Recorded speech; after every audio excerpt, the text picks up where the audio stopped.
Dopo 2 sconfitte, stasera il Pala Carnera cerca la vittoria contro Napoli nella serie finale dei play-off di A2. Il servizio di Andrea Saule. Il cuore, certo, Matteo Bonicciolli e la sua Apus sanno che però non basterà. Per vincere stasera, non morire e allungare la serie contro una Napoli più ricca e attrezzata, serve agire sul piano tecnico, serve costruire tiri migliori e soprattutto serve fare canestro. I bianconeri nelle prime 2 sfide in trasferta perse hanno tirato 10 su 46 dalla lunga. La statistica dice che è probabile una giornata buona, specie in casa, ma attenzione perché la stessa squadra di Sacripanti non è stata finora precisissima e in gara 2 ha fatto tanta difficoltà in attacco. Merito delle difese friulane, ma anche colpa di tiratori con la luna storta. Stasera alle 20:45 al Carnera l'Apus sarà ancora senza l'unico giocatore che potrebbe ribaltare l'inerzia. Amato, creatore di tiri per sé e per gli altri, rimane ai box.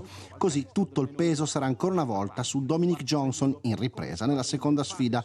Ci si aspetta molto da Mian, tiratore arrivato per far fare il salto di qualità dal perimetro, che per ora è al 25% dall'arco. L'ala friulana, peraltro, finiti i playoff, potrebbe firmare per l'Allianz Trieste in A1, da dove viene Matteo Schina, giovane playmaker di riserva che finora ha inciso soprattutto in difesa.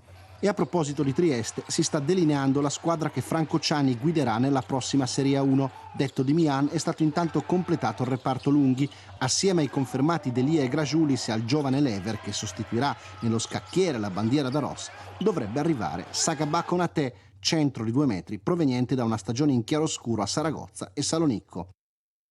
Sono le 14:19, tutto per